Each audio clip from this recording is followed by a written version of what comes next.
Enea, mirë se erdhe, është kënaqësi që të kam në këtë episod të tretë. Mirë se të gjeta, faleminderit për ftesën edhe të uroj suksesin në këtë aktivitet i njerëzit që ke nisur dhe që është i bukur. Faleminderit shumë. Kemi shumë gjëra për të folur. Sot mund të nisim që nga librat, mund të nisim nga arritjet e tua, çfarë mendimin, atë perceptimin që ka njerëzit për ty në mjekësi, imazhin tënd, etj. Këto. Po them të nisim nga libri yt i ri që ke bërë. Po, të falenderoj që nisem me këtë, sepse për mua është e veçantë në fakt. Libri i ri është libri i anatomisë patologjike. Unë këtë herë kam bashkëpunuar me profesoresh Malindën për të nxjerrë një libër të ri, i cili është një libër që në fakt ka disa veçori që për mua e bën të suksesshëm, po dhe mua më bën shumë krenar. E para fare njerë është fakti që unë jam aty bashkë autor me të dhe jam pjesë e projektit. E dyta është fakti sepse për herë të parë po del një libër në mjekësi i anatomisë patologjike, po dhe jo vetëm që është në një variant e-book. Pra është një libër të cilin studenti mund të ta ketë në laptopin e tij, mund të ta ketë në kompjuter, mund të ta ketë në telefon, mund ta aksesoj kurdo. Është një libër më në fund që anapati do ketë gjyra, sepse ne të paktën e vërtet u torturuam duke lexuar anapatin e autorëve të cilët janë të nderuar, por që janë të vjetër, libra të vjetër, që s'kan gjyra, nuk mund ta mësosh dot anapatin pa gjyra, nuk mund ta mësosh dot anatomi patologjike pa e parë mikroskopikisht si është, pa e parë makroskopikisht. Përmes kësaj, bashkë me profesoreshën, kemi arritur në fakt që të arrim të realizojmë praninë e fotove mikroskopike për shumicën e patologjive, ku doktoresha me mjeshtërinë e saj, tashmë profesoresha më saktë, sepse ajo meriton titullin, me mjeshtërinë e saj ka arritur që t'i përshkruajë të gjitha fotot mikroskopike, atë lama që janë në fakultet, pra çdo gjë është origjinale dhe ka arritur që të paktën studenti për çdo patologji në një sistem të caktuar, si për shembull sistemi respirator, do ketë patologjitë e sistemit respirator, në fund të materialit, në fund të kapitullit të gjenë të gjitha të përshkruara. Dhe kjo mendoj faktikisht se është edhe një metodë mjaft e mirë për studentin për ta ndihmuar ata, për ta konceptuar, sepse në fundit anatomia patologjike është një lëndë me shumë rëndësi. Ndonse ndonjëherë mund të merret si dorës së dytë, sepse studentët kur i pyetuan është vetëm mikro dhe makro, kaq mbajnë në anapati. Ndërkohë që nuk është kështu, është një gjë e cila të mëson për një veçori që kanë sëmundjet. Pra ne sëmundjen kur studiojmë, nuk studiojmë vetëm fiziopatologjinë për cilin e njohin të gjithë, por studiojmë dhe patologjinë e sëmundjes, pra morfologjinë, se si ndryshon sëmundja organin, indin, deri në nivel qelizor. Madje në libër jemi futur deri në momente të caktuara edhe në nivel molekular. Pra ka qenë një risi kjo për të qenë edhe komfort faktikisht, edhe koherent me pjesën tjetër të literaturave botërore të anatomisë patologjike. Libri është ndarë në 2 sesione, sesioni i parë, sesioni që është shkruar nga unë, dhe sesioni i dytë është sesioni shkruar nga profesoresha. Të dy nuk është të thënë që sesionet janë vetëm unë edhe unë kaq kam bërë me mendjen time aty, sigurisht që ka pasur gjithmonë një kohezion ose një bashkëveprim. Pra edhe doktoresha më ka dhënë ide dhe unë i kam dhënë doktoreshës ide në raport me ato që çfarë do të shkruante që të jenë më të kuptueshme për studentët, se s'mund të lektoroja unë profesoreshën se do shkruante për anatominë patologjike. Kuptohet që kjo ishte nisma e saj, kurse si s'mund të ishte imja. Se s'mund të vija unë t'i thosha shefis anatomisë patologjike, do bëjmë libër bashkë, më thënë, kushdo që mendon këtë, duhet ta rimendoj përsëri. Libri është me një kosto shumë të pakët për studentët, kjo është një gjë tjetër, sepse do të thuash ti, po foto mikroskopike ka pasur gjithmonë ne, ka pas atlaset të tjera. E po, bli libër, bli atlas, kosto e madhe, por nuk studenti i vitit të tretë nuk ka vetëm anatomi patologjike, ka dhe shumë lëndë të tjera që do të detyrohet bli libra. Kështu që libri vjen me një kosto shumë të ulët në fakt. Vetëm me një akses, me një regjistrim, kudo mund ta kenë në 2 variante, ose në një abonim disa muajor, që kushton një pjesë të caktuar, nuk dua të flas me shifra, por që shumë e pakët, dhe një pjesë tjetër që do të jetë abonimi tërkohës. Tjetër veçantë është sepse duke qenë të abonuar, ata do marrin, sidomos ata që janë tërkohës, do marrin variante të updateuara të librit. Pra, siç mund të dalë për shembull një libër i caktuar Harrisonin, sepse Harrisoni nuk është libër për studentë, është libër për mjek, po e marr si shembull që updaton në mënyrë të vazhdueshme edhe ky libër përmes meje dhe doktoreshës, por edhe ndoshta edhe personave të tjerë që mund të doktoresha të shikojë të arsyeshëm për të marrë pjesë për të kontribuar, do updatohet në mënyrë të vazhdueshme dhe nuk do jetë më anapati si një anapati 2001-shit, 2002-shit me gjëra të vjetra kështu, por gjëra gjithmonë të reja, ato që janë ekzistuese dhe të tjera që do shtohen. Deri tani unë kam marrë feedback pozitiv mjaft nga studentët, edhe unë edhe profesoresha, kështu që them që ta vazhdojmë. Për një person, për një autor ose për një person që shkruan libra, feedbacku nga studentët ose nga lexuesi është më i rëndësishmi nga të gjitha. Unë këtë e kam provuar vetëm tek anatomia patologjike, por kam provuar edhe tek gjëra qelizore. Së pari të përgëzoj për librin Urime. Nuk desha të ndërprisa se doja ta përfundoja komplet ça kishe për të thënë për librin, po ajo që doja të pyesjash pse pikërisht ty, pse zgjodhi ty? Si ka mundësi që një student i vitit të tretë përzgjedhet nga një doktoresh pedagogi që të bëjë një libër me të? Se edhe ka dalë edhe fjalë në përmjekësi dëgjon ka bërë në anasta libër me profesoresh Majlindën. Edhe është për t'u habitur, e them si ka mundësi, ti e vit të tretë, ke botuar libër me profesoresh. E drejtë është, kurdo që mendon kështu është e drejtë, sepse në fundit është një gjë që s'është ka bërë dikush më përpara, por gjithmonë ka një herë të parë, kështu që duhet të çuditën më shumë. Profesoresha është njëri pa komplekse, është njëri i arrirë, është njëri e cila nuk pyet për mendimet e të tjerëve, po bën ashtu siç i duket e saktë dhe siç i duket e drejtë vetë. Dhe si rëdim, duke mos pasur komplekse, siç jemi lodhur të shikojmë nga pedagogët e tjerë ndoshta, unë e kam mbutur dhe këtë pjesën e kompleksit të pedagogut, ajo më zgjodhi dhe më kishte bërë gjatë vitit, sepse unë kam bërë seminarët me profesoreshën dhe leksionet, dhe ndonjëherë me shaka më thoshte edhe gjatë seminarëve ose leksionit aty do të bëj pedagog, sepse ti ke shprehin. Kështu që besoj se vlerësoj potencialin tim, jo se nuk ka studentë të tjerë potencial të tillë, po ndoshta unë kisha pak më të afirmuar këtë pjesën akademike të shprehurit. Dhe si rritim më besoj për këtë, dhe unë e falenderoj shumë sepse për mua është vlerësim i madh. E dyta gjë është fakti që pse mund të ishte një tjetër. Nuk mendoj se jam aq i rastësishëm sepse unë edhe në libër vazhdoj të jem konsistent me atë çfarë kam bërë 3 vitet e tjera. Pra unë tashmë njihem me studentët si një autor i një teksti suportiv të biologjisë qelizore, kështu që ishte edhe kjo një atribut tjetër që e bëri atë që të besonte që shikoj, sepse ky do përfshihet, sepse ky ka eksperiencë me këtë gjë. Jo detyrimisht duhet të mbarosh shkollat të tjera me radhë, mjafton pasioni dhe eksperjenca, edhe ndonjëherë arrin që t'ia dalësh me të gjitha. Këtu mendoj të janë dy arsyet. Pra fakti që e ka vlerësuar potencialin tim, si të thuash, ato dëshirën time për të mësuar, për të thelluar tjera me radhë, dhe dyta kjo pjesa e librit. Ajo është e hapur, gjithmonë ka qenë e hapur ndaj studentëve të mirë, jo vetëm ndaj studentëve të mirë, por edhe ndaj specializantëve, ndaj mikëve të rinj, sepse ajo e ka arritur vetë një farë statusi do të ndihmoj të tjerët. Nuk është nga ato që unë kam arritur majën edhe zgjuar njëri tjetër te maja. Ti je nxënës ekselent, gjithë e njohin që ekselent, po si ka mundësi që i ke marrë gjitha 10-ta, ça bën ndryshe nga të tjerët ti që je i tillë? A je me i zgjuar, a ke lindur ashtu se besoj ta kanë thënë shpesh. Po, si i zgjuar kështu nga natyra ka bërë Zoti. Të gjitha 10-ta nuk i kam marrë në fakt, se kam një ca lëndë kështu, por që janë të pakta, shumica janë notë maksimale. Ma kanë thënë shpesh këtë, po nuk e pranoj, jam njeri që nuk i pranoj gjërat që nuk kam, unë nuk jam qenin, nuk jam kështu i lindur siç mund të thonë. Jam një njeri i cili është rrahur nga puna, pra kur kam marrë në mjekësi e kam ndarë mendjen, sepse nuk është se kam dashur të vi në mjekësi, kam dashur të shkoj për tjetër gjë. Po kur erdha në mjekësi ndava mendjen dhe thash, ok, u futa në mjekësi, atëherë do detyrohem ose të paktën do bëhem ashtu siç duhet, pra ashtu siç unë kisha një model në mendjen time. Dhe detyrova të punoj. Puna është e tillë që nuk ka vetëm punë, është një punë sistematike, por mendoj edhe një punë me zgjuarsi. Zgjuarsi jo kaq e madhe sa që mund ta bëjnë disa Einstein të tjera me radhë, s'ka lidhje fare. Është një zgjuarsi në mënyrën se si ti zgjedh të punosh, pra në mënyrën se si ti zgjedh të përzgjedhësh konceptet që duhen, sepse librat tanë janë me viti. Janë çfarë zgjen aty, edhe budalliqe ka ujëra plot, ka ujëra plot, po ujëra shumë kot. Dhe si rritim ti zgjedh, krijon skema, gjen mënyrën, gjen elementet që të duhen dhe krijon bazë. Po kjo bazë avash avash të ndihmon edhe për të arritur në koncepte më të gjera, më të vështira që ndoshta studentët nuk i kapin dot. Dhe kjo mund të jetë arsyeja pse mund të ketë pasur një farë diferencime. Sepse në disa koncepte që duhet të kesh një bazë të fortë, që ti kuptosh, unë mund t'i kem kuptuar më para se një pjesë e shokëve ose kolegëve të mi. Edhe duke nisur që më përpara ke patur baza më të forta edhe duke patur e përsi dal nga dal ti kupton gjërat e tjera më shpejt, ata më mbrapa se kanë boshllëqe edhe duhet kaluar vitet në mblidhen këto bashkë bëhet një gjë më e madhe. Kuptoj që boshllëqet që krijojnë studentët, edhe unë nuk kem boshllëqet e mia, por mundojmë që ti mbaj përmasa sa më të vogla, pa diskutim që kam. Nuk i shmangemi dot këtyre gjërave sepse s'mund të arrijmë kuptueshmërinë 100% të çdo lloj patologjie.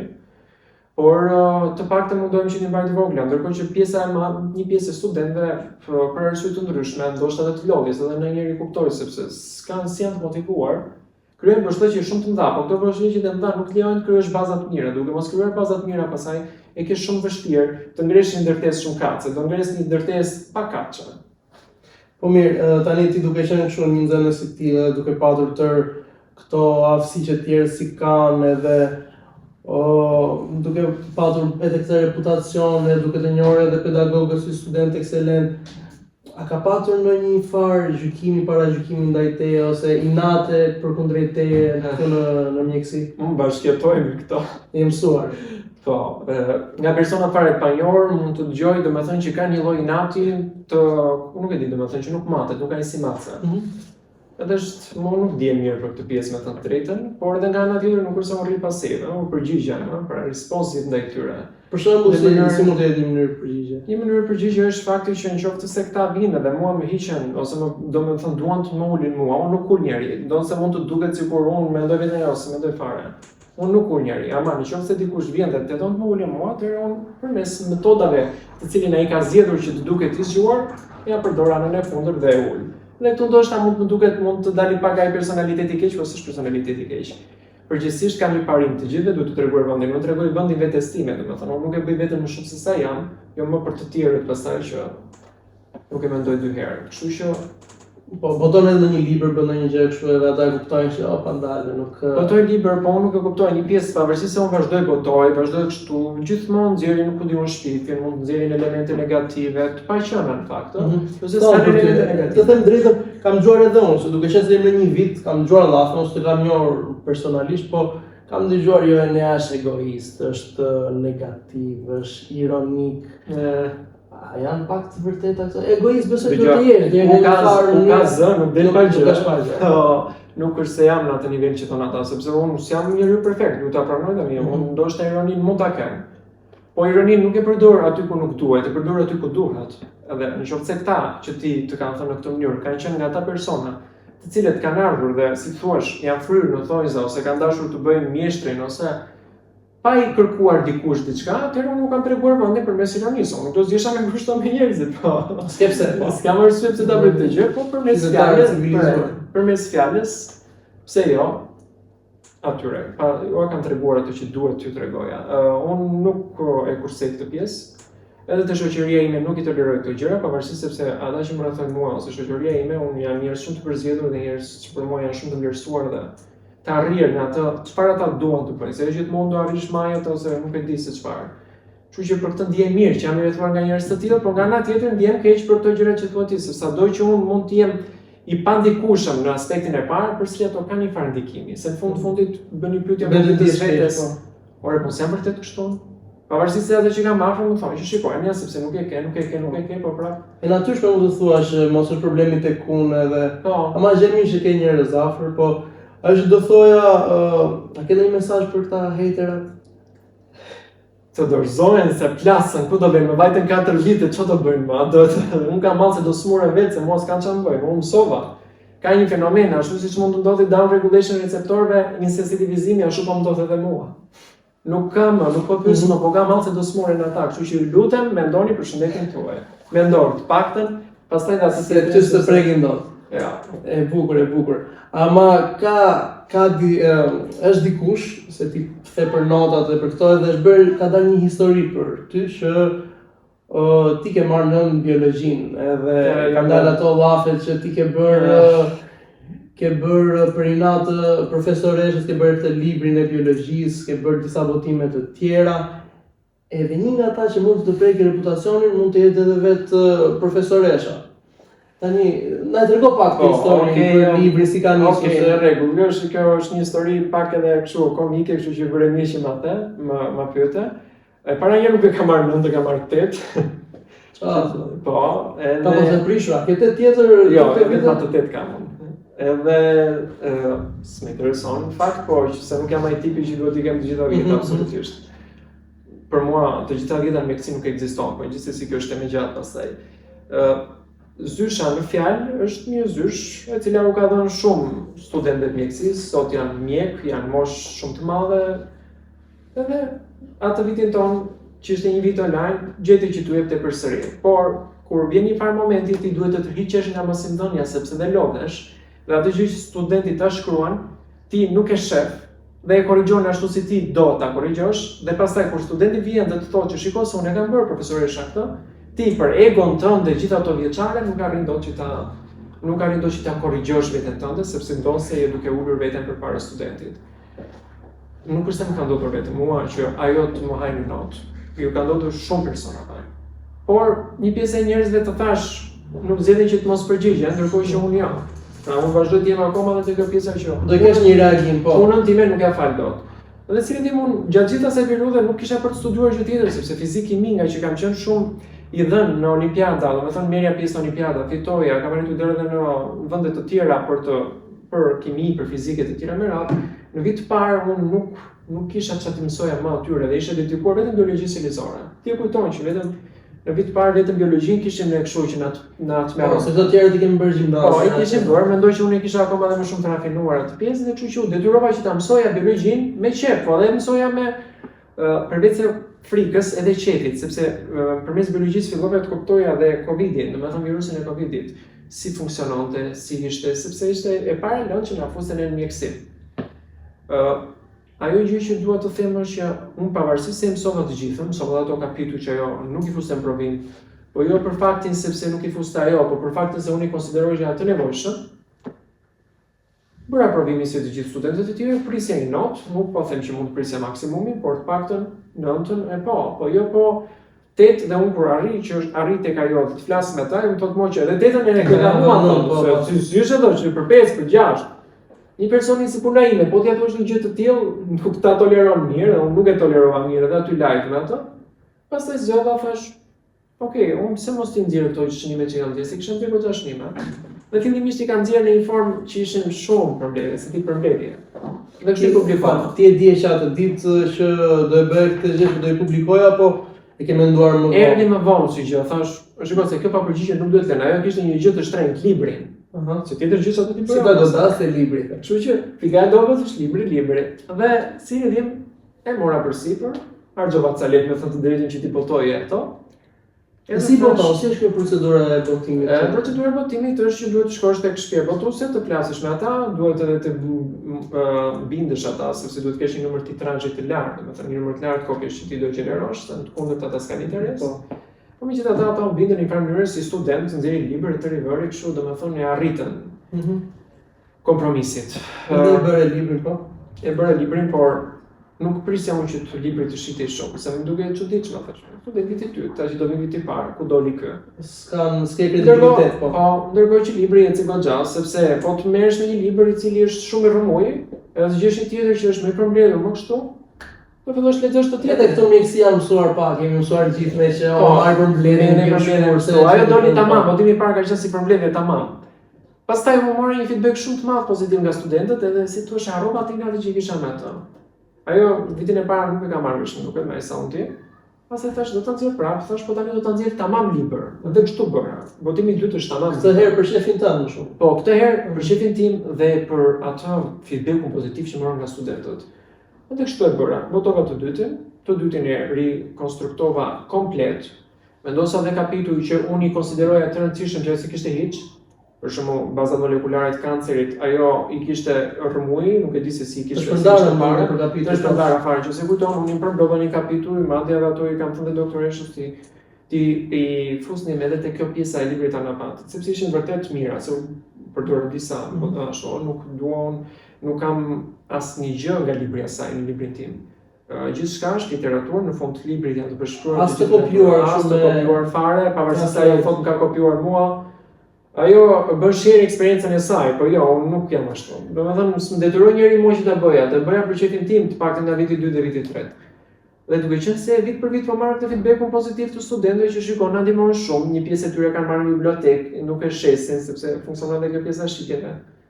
Atëherë, do të vazhdoj ta nxjerr, sepse ka akoma për të shkruar, aty ka akoma shumë. Tani këto vitet e fundit, pra këtë votimin e tretë kam filluar ta bëj me orientim mjekësor më shumë, kam futur dhe raste klinike që studentët që vinë në vit parë ndonse nuk kanë njëri shumë për sa i përket sinoptikës klinike ose të tjera me rast, kanë fare se ata në vit tretë e marrin.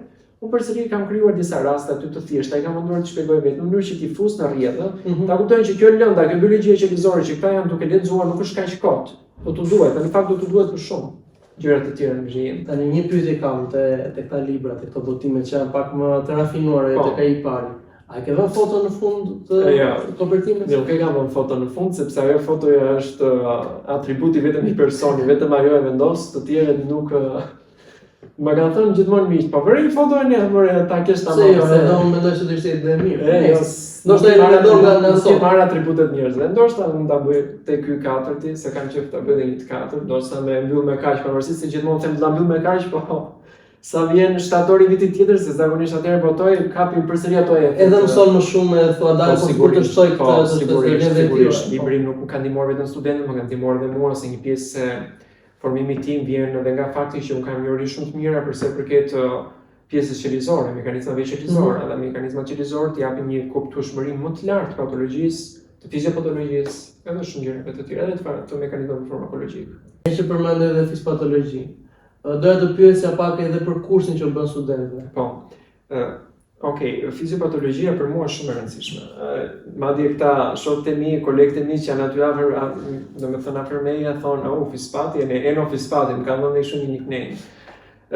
Unë fizpatin e kam lexuar shumë në fakt, dhe unë kam nisur me fiziopatologjinë që në vit të dytë, si të thuash, ta studioj, sepse Gajtoni kishte të integruar edhe fiziopatologjinë dhe krahas mekanizmave fiziologjik normal që unë i studioja me aq vëmendje dhe aq bukur sa Gajtoni bënte që si bënte askush.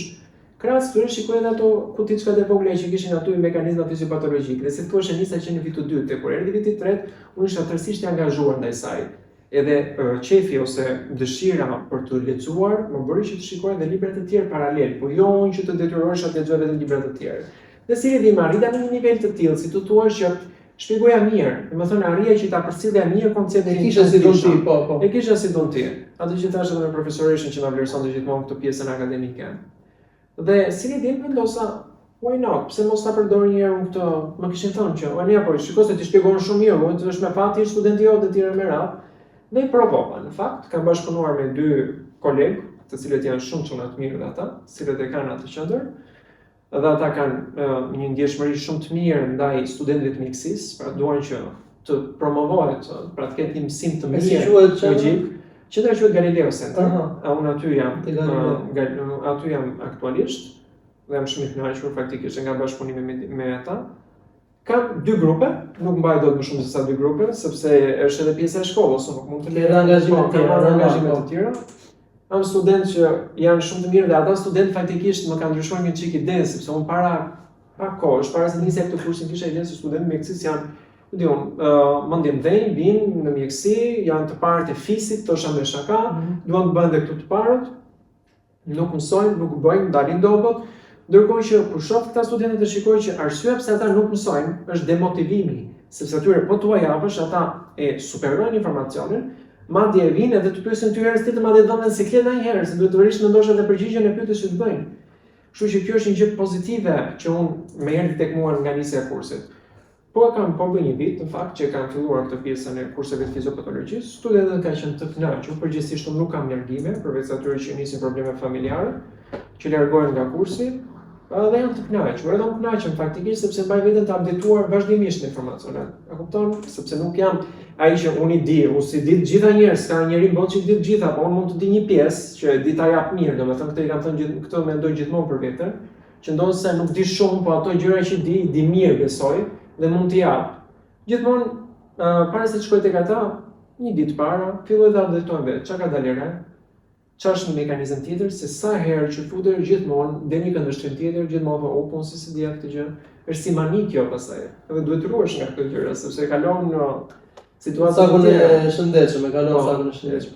Po, kjo që thua ti që ka dhe një gjë të mirë për vetën tënde se i mëson ato edhe i përvetëson më mirë, po i fikson, edhe ajo mjekësia vetë është shkencë që tërkohën është në zhvillim, tërkohën ka gjëra të reja që zbulohen. Sidomos fiziopatologjia, që do më lejosh të them një fjali për këtë, për arsye sepse kam përre edhe nga kolegë të tjerë që dëgjoj që ju thon pedagogët, doktorët, fiziopatologjia, bla bla bla bla. Ç'doni, çfarë mekanizma ka aty, jo. Është më kryesor, nuk është kështu. Për një student i cili del nga fakulteti i mjekësisë, nuk arrin dot të mbajë mend klinikën e gjithësëmundjeve, minimalisht për këtë ndihmon fiziopatologjia.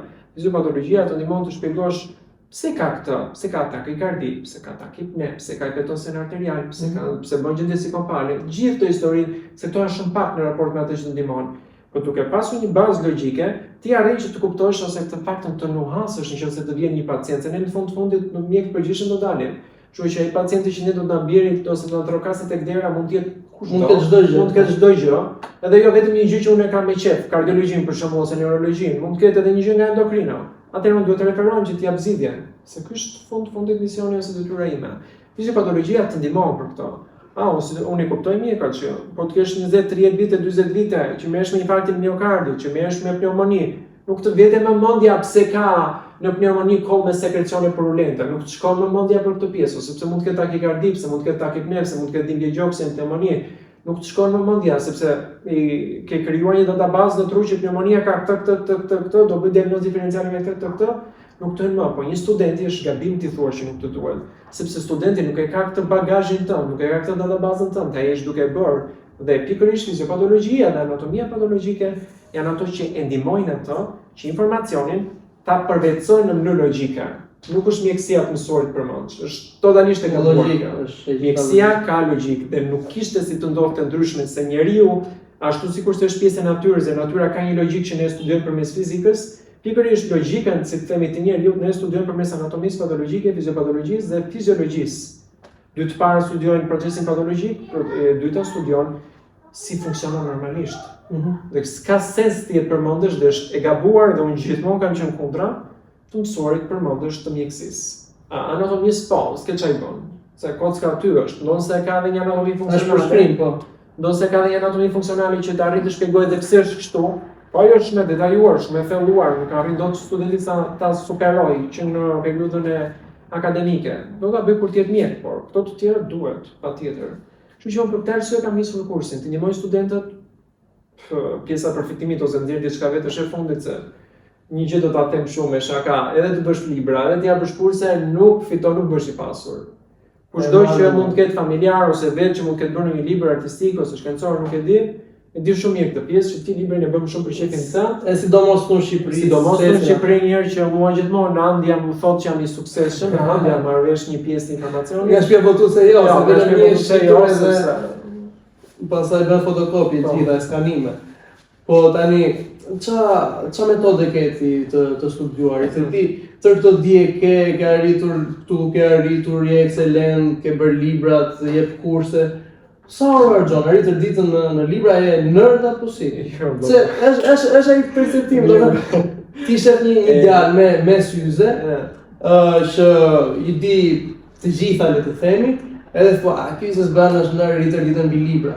Si është ashtu? Për mua koncepti i nërdit është pikërisht ai koncepti i studentit i cili nuk ka tru, dhe kështu e besoj është edhe jashtë tek ata që nga kemi derivuar si shprehje.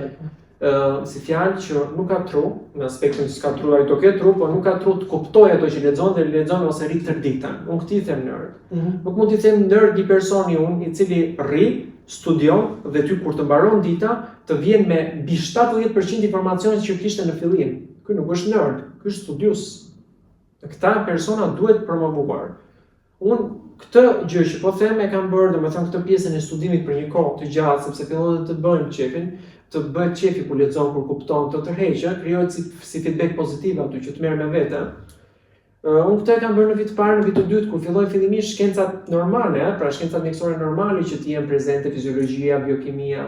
Dhe si thua gjithmonë kam punuar me dy standarde. Një standard ka qenë ai që të merrja të notën e shplarë të këtyre, dhe një standard tjetër ka qenë të krijoja disa koncepte që ja urdhëro tani më duan, tani po ja shoh hajrin atyre. S'po shoh hajrin vetëm unë, po ja shoh edhe ata studentë që unë jam mësim. Kështu që do të thënë me dy standarde, një për notën e shplar edhe një tjetër tamam e shplar, unë nuk i vëfoj sa fare. Se vlerëson fare notën e pedagogikës. Po nuk e vlerësoj fare sepse unë për shembull në fiziologji mua më është pyetur sa shpesha molekulare kalcitoninës ose sa nefrone kanë vesh në 40 vjeç, në 70 vjeç. Lutem. Nuk janë pyetje këto. Kto janë, do ta ka për studentin, kjo është pa aftësi e jote për të kapur studentin, e kapin dy të tjera, ka kuriozitet që e ke fiksuar ti edhe hajt po e pyes. Po kuriozitet, nuk është kuriozitet të dish sa është pesha molekulare kalcitoninës, nuk më intereson. Madje nuk mbaj mend se çka kanë thënë aty pedagogët kur e pashën provim. Ai ka bërë provim të pyet. Po, provim fiziologjie, madje duket i ka mëshur kryq dhe kanë folur për funksionin fiziologjik të kalcitoninës si hormon. Edhe mora pikë pastaj sepse kuptoj që është pyetje idiote, po nuk kam qenë vetëm unë që nga vëtur nga këto pyetje, ka dhe të tjera, po, dhe tani kemi pyetje të tilla, po jo kaq rënd. Atëherë, to demotivojnë studentin, demotivojnë mua që si thua kam një kështu si qef intrinsek brenda vetes për të lexuar për kështu. Mendoj një tjetër që ka pak kështu me dymandje. Me dymandje si normal në fundit, sepse thotë që pritse unë kam ca qefe të tjera histori, unë të mësoj 3 gjëra njëkohësisht. E kupton? Mirë, veç pedagogëve, çfarë është një gjë tjetër që i demotivon studentët? Çfarë mendon? Përveç se pedagogëve, mungesë e literaturës, kjo ka qenë një ndër arsyet që u bëm mbar, si thua, në nxjerrim të variantin e ri të anatomisë patologjike të plotësuar, sepse mungesë e literaturës lodh shumë. Ja marrim me anatominë patologjike. 4 libra shqipja unë, njëkohësisht, se unë se kuptoja. Pavarësisht kur shkoja në leksion që profesori ishte shumë e mirë në leksion, kur vinte dhe bënte tamam, sepse edhe nga angazhimi edhe mund të mungonte, por për sa i përket pjesës tjetër, kur ishin patologji, për shembull që unë si kisha dëgjuar në leksion, torturohesha. Hap website, hap video, hap libra, hap atlase, por gjitha kjo është kohë. Por kohë e cila të lodh në fund të fundit, se duhet të kërmosh për gjithë ato që do se hajde është kohë se ti derivon diçka dhe ikën koha. Kjo është kohë që të lodh. E po këtë kohë që të lodh futet një komponent tjetër pastaj që është vullneti. A kanë studentët vullnet të rrinë të kontrollojnë kështu ja? S'kan kush e ka thoya, se kanë, shumë pak e kanë. Atëherë si vjen, fillon gropa, sepse krijon grop në këtë patologji, pastaj do krijosh grop të një tjetër, grop të një tjetër, një tjetër, një tjetër, edhe si vjen dështon. Po mirë, e zëm se do të dështosh e sigurt. Okej, domethënë e morën vesh nga se shkaktoi demotivim, po për një student që është i demotivuar, i ka këto, është bërë gropa, si themi që the gropa, çfarë mund të këshillosh ti, si mund ta marrë ai veten? Në qoftë se është një student që është në cikël, pra që domethënë ka ciklet, viti 4, viti 5, viti 6, do t'i rekomandoja të shkonte te pacienti, ta pyeste pacientin. Më sa merrte vesh, ti shkruante të gjitha. Ti diskutonte me një shok që mund të ishte më i lexuar se sa ai, ose me mjekun, me specializatin, do të kthejmë përgjigje për këto gjëra. Të vinte në shtëpi vet dhe të fillonte nga e parë, nga patologjia, nga anapati, të hapte anapatin, të shikonte si ishte smundje morfologjikisht, çfarë ndryshime sjell. Të fillonte pastaj disa videokasa të duash video në internet për fiziopatologjinë. Fiziopatologjia zgjidh shumë hallën e semson. Se fiziopatologjia të jep dorë për të kuptuar njerë si është mekanizmi i sëmundjes, pra si sëmundja paraqitosh një klinike, pra ndihmon për klinikën, s'ke nevojë të mësosh për modësh, dhe në fund fare të ndihmon dhe për farmakologjinë, për trajtimin, për medikimin, për zgjidhjen që do të japësh problemin. Dhe si vjen përmes këtyre pastaj, kjo të hap ako, por arrin që të nxjerrësh një koncept. Kuptohet që të nxjerrësh, ta kuptosh patologjinë, kuptohet që eficienca nuk do jetë shumë e lartë si ai për shembull që ka studiuar shumë gjatë 3 viteve paraklinike. Por jo del, nuk është se del. Se sa të rish kështu pastaj unë s'lexoj se po disa gjëra do të mësosh mirë.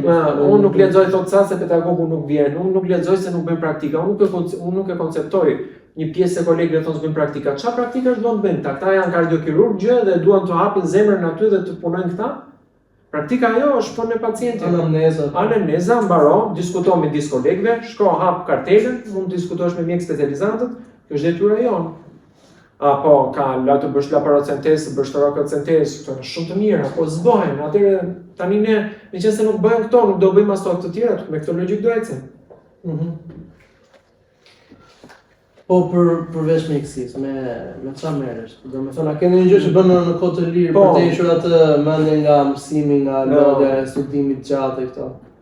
Një periudhë kohë luaj volejboll, me volejboll luaj aq sa mund të dija unë, pastaj fillova të merr pak me aktivitet fizik, në pjesën e palestrës. A ke dëgjuar për kampionatin e volejbollit, mos ke dashur të marrësh pjesë a ke dëgjuar? Se kemi një të vitin ton. E di që unë nuk jam aq lart sa kolegët, kështu që sa të vinë kolegët më shajnë. A thjesht për hobi e po. Për të aktivitet fizik. Palestrën kam nisur të bëj, por nuk është se jam shumë i lumtur, e bëj vetëm sepse nuk kam kohë që të merrem, se po të bësh një sport do të bësh ta për çik çunat një herë ose ata që do ashtu të dalësh të bësh, por harxon shumë kohë, unë s'është se kam kaq shumë kohë. Se kam gjërat e programuara, sidomos këtë vit që kam nisur në pjesën e kursave dhe pjesën e librave, pastaj që duhet të gjej kohë për libra. E palestrën e ke si për palestrën si gjë të detyruar, që e ke detyruar si gjë detyruar sepse duhet të ruash pak edhe vetëm për shëndetin mendor, për shëndetin fizik. Në vërtet. Ishte kënaqësi e mea edhe për mua, edhe të uroj suksese, edhe me librin të uroj të shkoj sa më mbar, sa më shumë shitje, jo vetëm te Andja, po edhe tek shtëpia botuese. I kemi dalë borxhe të tjera, Andja kemi marrë disa masa që Andja nuk mundet na i marrë dot librin. Kur them Andja të gjithë. Ose bëj marrëveshje me Andja që të marrësh 1% po do të arrijë deri në atë pikë. I them Andja të lutem ashtu. E kështu pra, me këtë ky është e fundi i bisedës. Bashkë jemi javës tjetër, mirupafshim.